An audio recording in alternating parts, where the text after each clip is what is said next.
Salut les amoureux de la bière. Aujourd'hui, nouvelle année oblige, je vais vous présenter mon top 20 de l'année écoulée. Une année qui a été très riche en houblon. J'ai découvert beaucoup de très bonnes bières dans plusieurs styles différents, certaines que j'ai découvertes, d'autres que j'ai approfondies.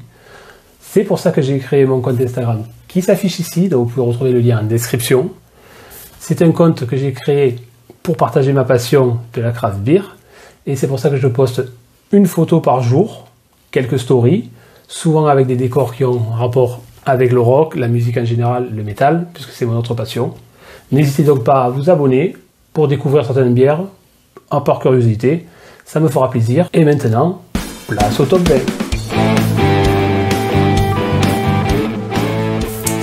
Allez, c'est parti pour ce top 20. Un top 20 évidemment un peu compliqué à faire, puisque j'en ai bu pas mal cette année.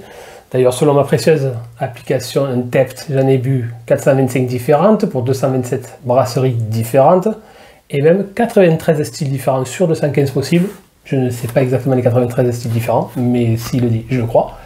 Donc vous retrouverez essentiellement des Imperial Stout et des double ou triple IPA, qui sont mes deux styles préférés. Et cette année, j'ai été gâté à ce niveau-là.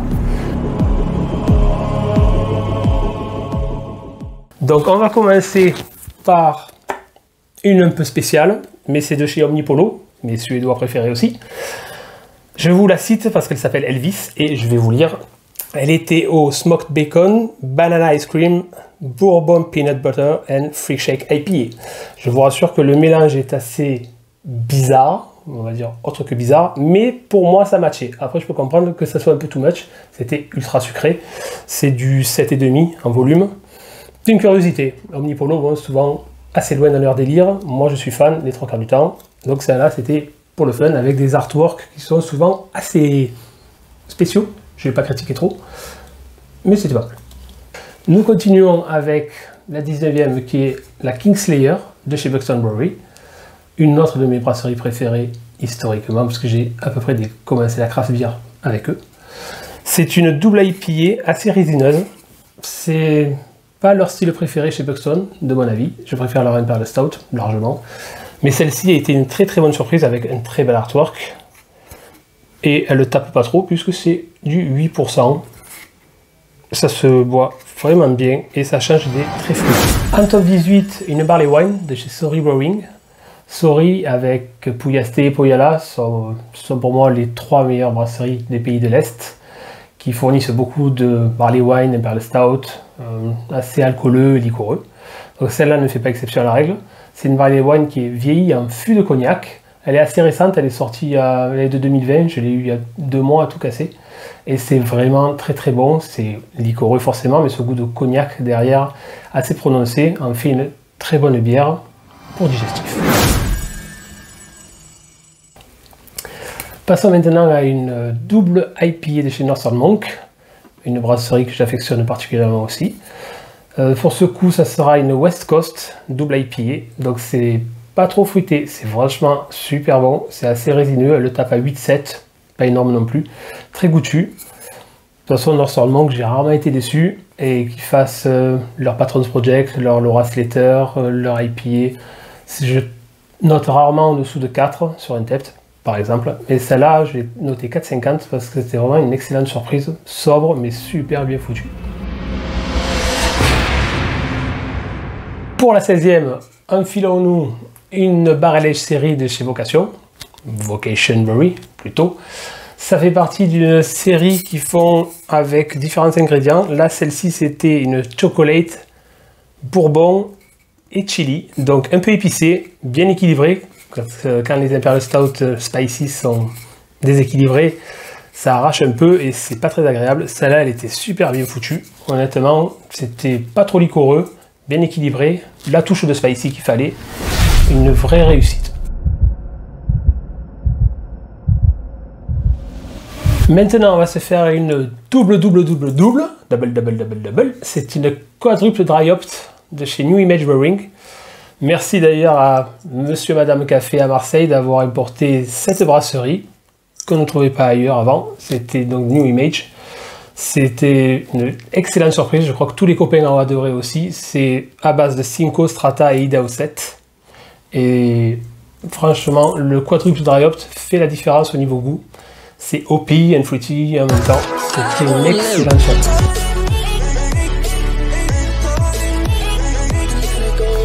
Maintenant, on passe à du lourd niveau Russian Imperial Stout. Ça, c'est de la soie. C'est quand vous buvez ça, c'est tellement soyeux en bouche, ça tapisse le palais, c'est excellent. Merci aussi à Malte, à la Plaine, à Marseille, de m'avoir filé cette super bouteille de chez Cigar City, Floride. C'est du 2017 et c'est une pure Russian Imperial Stout, donc pas d'ajout. Si vous aimez la Russian sans chocolat, sans ce que vous voulez autour, c'est le top. Franchement, super. Merci, Jim. Partons au Canada maintenant avec Collective Arts Brewing. Ça, c'est une sacrée brasserie aussi. Et en début d'année, ils avaient sorti une série de 3 bouteilles, plus une 4e que j'ai vue après. C'est les Origin of Darkness. Donc moi, ma préférée, c'est celle-là. C'est l'Imperial Stout Bourbon Barrel Age, 2 ans, Cocoa Nips et Cassia Bark. Il y a aussi la pistache, très bonne aussi, petite préférence par goût perso sur celle-ci. Pareil, du velours en bouche, c'est quelque chose d'assez exceptionnel. C'est vraiment bien foutu, c'est de l'année 2019. Rien à redire dessus, j'en ai même repris une, c'est pour dire, c'est assez rare, c'était franchement bon. On revient en France pour la suivante, avec cette superbe série de chez Hoppy Road. Ils ont décliné leur Mazout, qui est leur Russian Imperial Stout classique, en 4 déclinaisons de vieilli en fût. Donc moi ma préférée reste l'Ailey Barrel Age. Ils ont aussi fait une Rhum, une Speyside et une Bourbon Barrel Age. C'est vraiment super bien foutu, c'est les Woody Series de tête, Woody World Series. Rien à redire, on sent le fût, on sent le Russian Imperial Stout, c'est super bien équilibré. C'est quelque chose d'assez exceptionnel. Bravo au Pirode. D'ailleurs, elles étaient en précommande parce que sinon c'était très dur de les avoir toutes. Merci encore, monsieur, madame. Retour aux US avec Perennial Artisan Ale. Ça, c'est tout récent. J'ai pris à la route des bières au bagne. C'est cher, c'est entre 15 et 20 euros selon où vous l'achetez, la canette. Par contre, c'est super bien foutu. On va dire que ça les vaut. Parce que c'est très café, c'est une coffee stout, marqué dessus, comme le Port Salut. Donc, ils n'ont pas menti, c'est extrêmement bien équilibré. Ça a été un bonheur de la boire. Moi, j'ai pas regretté mon achat. Et cette brasserie est à suivre, je ne la connaissais pas du tout avant. Donc, merci encore. Très très bon. Nous restons aux US avec cette canette achetée sur place en Floride, lorsque j'y suis allé en février. C'est une excellente collaboration entre Jackie O's dans l'Ohio et Evil Twin Brewing, que j'adore, qui sont de Brooklyn. Ils ont fait une Imperial Stout, je vais vous la lire parce que honnêtement, je ne me rappelle pas. Imperial Stout brewed with honey, aged in bourbon barrels, conditioned in Mexican cacao nibs, vanilla beans, pasilla chilies and orange peel. Donc c'est franchement complexe. En bouche, c'est une explosion, ça tapisse sans être non plus écœurant, c'est ce qui est très important. Ça a été ma première expérience avec Jackie O's. Et j'ai pas été déçu du voyage, loin de là. Et celle-là, je l'ai glissée parce que je l'ai ramenée dans l'avion. Elle n'a pas explosé.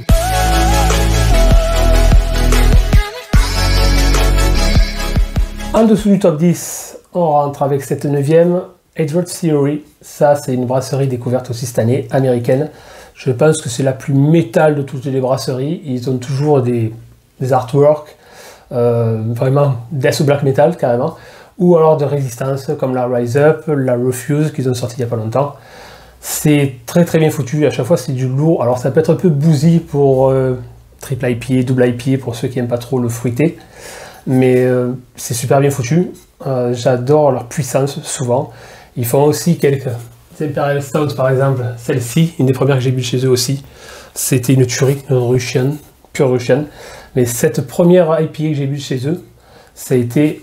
ouais, une tuerie, on peut appeler ça comme ça. Ça a explosé en bouche. Donc c'était une bonne découverte pour la suite et j'en ai depuis pris pas mal.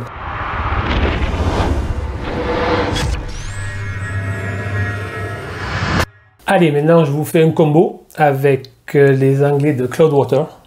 J'en ai les deux à la suite, parce que c'est 2 triple IPA sortis assez après la rentrée.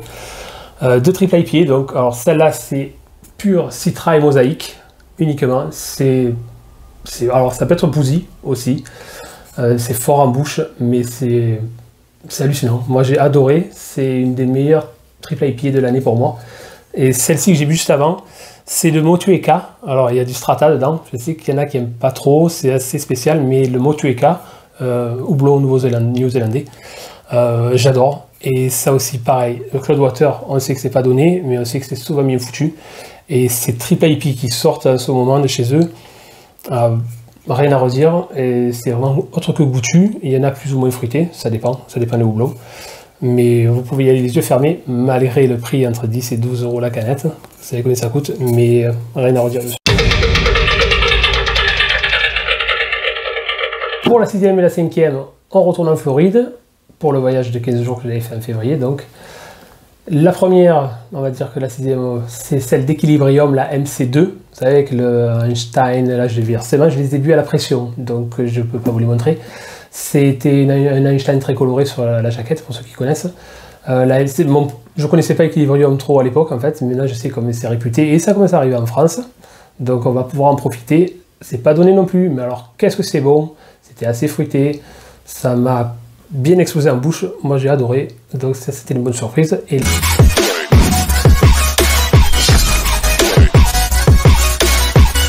Et la 5e, c'était à Sarasota, une petite ville floridienne, avec une super tape room, beaucoup de pression, et là j'ai bu la Straight Vanilla, la Vanilla Dome, mais déclinaison Straight Vanilla, parce qu'ils avaient décliné aussi Mango, Strawberry et tout ça, et de chez Definitive Brewing, que je connaissais pas, que j'ai jamais revu d'ailleurs ici. Ça, c'était Straight Vanilla, c'était une milkshake IPA, plutôt, mais double de tête, au moins double, et c'était super doux. Oui, c'était vanille, on sentait le lait, la vanille, c'était pas écœurant, heureusement.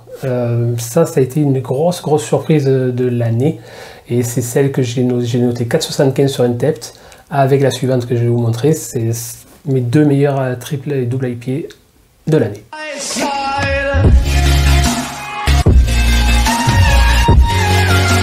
En top 1 des IPA, top 4 de l'année, c'est déjà pas mal. 4,75 sur Untappd aussi, c'est très rare quand je mets plus de 4,50 à une IPA. C'est chez Verdant. Verdant, c'est une brasserie anglaise que j'ai découvert cette année, mais qui ont explosé au moins en France. Ils en ont fait un paquet des bonnes, il y a eu la Keep Left, il y en a eu plusieurs. Mais celle-ci, la Unconventional Tactics, designée par, il me semble, c'est Sonia Hensler. L'illustration est magnifique. Et niveau goût, c'est avec du Nelson Sauvin, qui est le houblon que je préfère, ouais, on va dire celui-là, avec le Citra, le Mosaïque. Très vin blanc niveau goût, pour ceux qui connaissent. Et celle-ci, c'était pas du tout bousy, c'était fin, c'était fruité comme il fallait. Ça a été vraiment une explosion pour moi. La meilleure, totalement. Verdant, valeur sûre en brasserie anglaise. Je vais les suivre de très près.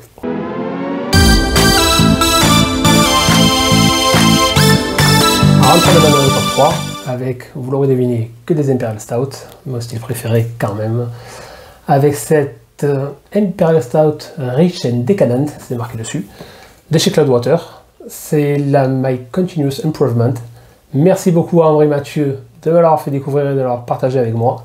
Ça a été vraiment une dégustation exceptionnelle. Celle-là, quand vous la versez dans le verre, quand vous avez fini de la verser, on dirait du chocolat chaud, il y a encore, c'est comme du chocolat chaud avec, il y a des bulles qui explosent dessus. C'est niveau texture, alors oui c'est riche, ça c'est certain. Bousy, mais pas dans le mauvais sens, ça tapisse aussi le palais. Mais c'est, on dirait vraiment qu'on boit du chocolat chaud en bière. C'est une expérience assez incroyable. C'est pour moi, oui, la meilleure Imperial Stout chocolat de l'année. Les autres qui suivent sont un peu différents. Avant-dernière, et pas des moindres, une française, la Débauche, je n'avais pas encore cité. On sait très bien ici que la Débauche ont pris une ampleur assez exceptionnelle niveau craft beer. Avec, je triche un peu, elle est de l'année dernière, mais je l'ai bu en tout début d'année, c'est la Carnival. C'est une Imperial Pastry Stout, donc dessert, ce qu'on appelle l'Imperial dessert. Celle-là, c'est popcorn et dulce de leche. C'est une des rares où j'ai mis un 5 sur 5 sur Untappd. Parce que pour moi, ça reste la meilleure pastry stout que j'ai bu. C'est pas écœurant, ça pourrait l'être avec dulce de leche. C'est super équilibré, c'est goûteux, c'est un plaisir à boire enfin en Dijon, après mon repas par exemple. Ça fait repas aussi, soyons honnêtes. On la boit pas en 2 secondes. Merci la débauche pour celle-ci parce que j'espère que vous la rééditerez. Je suis pas au courant si vous l'avez déjà fait, mais j'espère parce que c'était le top de la passerie stout.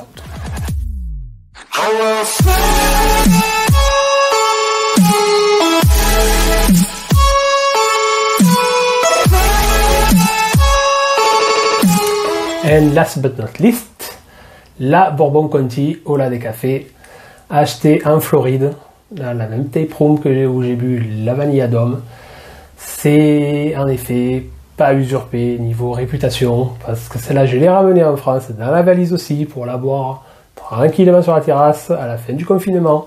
Et ça a été quelque chose d'assez exceptionnel en effet. Alors oui, comme les autres, ça tapisse le palais, mais ça tapisse vraiment, ça laisse une longueur en bouche assez exceptionnelle.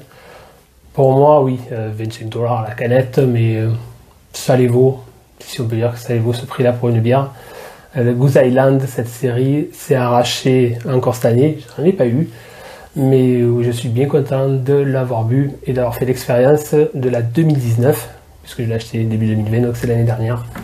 Ça a été une super cuvée, je pense que tout est super cuvée. Et voilà pour ce top 20, j'espère qu'il vous aura plu. Évidemment, il est en accord avec mes goûts perso, le monde de la craft beer étant très vaste, chacun a ses préférences. Donc n'hésitez pas à me mettre le vôtre en commentaire, ça me fera plaisir et on pourra même échanger dessus. Je pourrai même avoir des belles découvertes grâce à vous. Donc n'hésitez pas à liker la vidéo, vous abonner et à bientôt pour les autres vidéos. Buvez modérément, mais buvez de la bonne craft beer. Tchuss!